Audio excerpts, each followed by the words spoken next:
आगे बढ़ते हैं और आइए अब बात करते हैं मिशन 2023 की। परिवारवाद का विरोध करने वाली बीजेपी अब खुद के खेमे से परिवारवाद को जड़ से खत्म करने के मूड में दिख रही है। सांसद और केंद्रीय मंत्रियों को टिकट देने के संकेत के बाद मध्य प्रदेश में बीजेपी ने एक परिवार से एक टिकट का फॉर्मूला भी राजस्थान में लागू करने का मन बना लिया है, जिससे बीजेपी के राजनीतिक कुनबों में हलचल मच गई है। कांग्रेस ने इसे लेकर बीजेपी में नेताओं की दयनीय स्थिति पर तंज कसना भी शुरू कर दिया। एक परिवार एक टिकट के फॉर्मूले से बीजेपी के राजनीतिक घरानों की मुश्किलें बढ़ना भी तय है, जिसमें वसुंधरा राजे शामिल हैं, अर्जुन राम मेघवाल हैं, सांसद राम सिंह कसवा है और तमाम बड़े नेता हैं जिनके खानदान अब कश्मकश में हैं। इसी पर देखिए हमारी एक खास रिपोर्ट।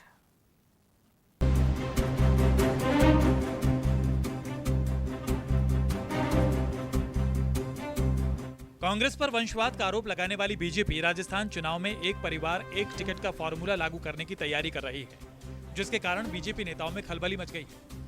मध्य प्रदेश विधानसभा चुनाव के उम्मीदवारों की तीनों लिस्ट के जरिए बीजेपी ने टिकट बांटने के फॉर्मूले और परिवारवाद को लेकर अपनी चुनावी रणनीति साफ कर दी है, जिसे लेकर कांग्रेसियों ने बीजेपी पर निशाना साधा है। भारतीय जनता पार्टी का क्या फॉर्मूला है, क्या रणनीति है, किसको टिकट दे रहे हैं, नहीं दे रहे हैं, किसका काट रहे हैं, वो उनका अंदरूनी मामला है। लेकिन मैं इतना जानता हूँ कि जो स्टेटमेंट्स मध्य प्रदेश के नेताओं के आए हैं टिकट मिलने के बाद, वो बहुत उत्साहित नहीं थे और सब कतरा रहे हैं कि हमको कहाँ चुनाव लड़ाने के लिए भेज रहे हैं। स्थिति धरातल पर बहुत मजबूत है और पिछले कुछ हफ्तों में जो लगातार मूवमेंट हुआ है, खड़गे जी का, राहुल जी का, प्रियंका जी का, हम सब लोग भी फील्ड में गए हैं, तो नौजवान, किसान वर्ग, ग्रामीण क्षेत्र में सब लोग मध्यम वर्ग समझ रहे हैं कि भाजपा की नीतियों से वो आहत हुए हैं। बीजेपी के प्रदेश के नेता फेल हो गए।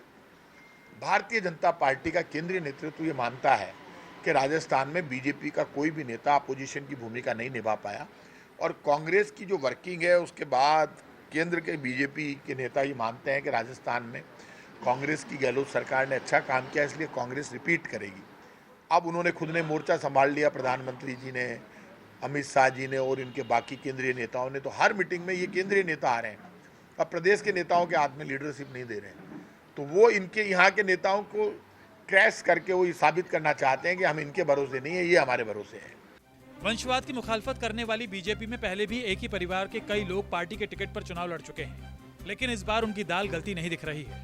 अगर बीजेपी ने एक परिवार एक टिकट के फॉर्मूले को लागू किया तो राजस्थान में कई राजनीतिक कुनबे सिमट जाएंगे। माना जा रहा है कि जिन वरिष्ठ नेताओं को विधानसभा का टिकट दिया गया है, उनके परिवार से किसी को भी 2024 के लोकसभा चुनाव का टिकट नहीं दिया जाएगा और उनके फिर से संसद पहुंचने का सपना टूट जाएगा। अब सवाल है कि अगर वन फैमिली वन टिकट का फॉर्मूला लागू हुआ तो इसका असर किन किन पर पड़ना मुमकिन है। पूर्व सीएम वसुंधरा राजे 2003 से लगातार विधायक और उनके पुत्र दुष्यंत सिंह साल 2004 से लगातार सांसद हैं।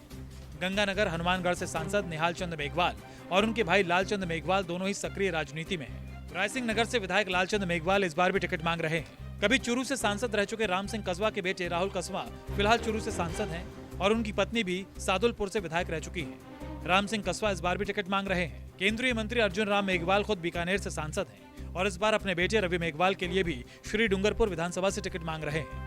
पूर्व उपराष्ट्रपति भैरव सिंह शेखावत के दामाद जयपुर के विद्याधर नगर से विधायक नरपत सिंह राजवी अपने बेटे अभिमन्यु राजवी के लिए भी टिकट की आस लगाए बैठे हैं। कभी वसुंधरा के धुर विरोधी रहे पूर्व सांसद घनश्याम तिवारी अपने बेटे आशीष तिवारी के लिए सीकर विधानसभा से टिकट चाह रहे हैं। बीजेपी के कई और सियासी परिवारों को इस फॉर्मूले से नुकसान हो सकता है। हालांकि बीजेपी नेताओं का कहना है कि पार्टी जिताऊ और टिकाऊ उम्मीदवारों पर ही दांव लगाएगी। भारतीय जनता पार्टी भ्रष्टाचार, परिवारवाद और तुष्टीकरण के खिलाफ है।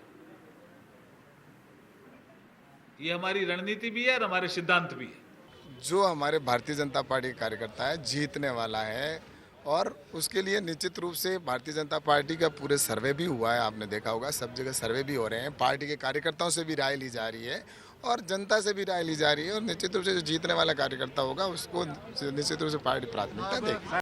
राजस्थान में हुए धरियावाद और मंडावा विधानसभा के उपचुनावों में बीजेपी ने इसी फॉर्मूले पर टिकट दिया था और उसे इसका नुकसान भी उठाना पड़ा था। ऐसे में बीजेपी इस फॉर्मूले पर फूंक फूंक कर कदम बढ़ा रही है।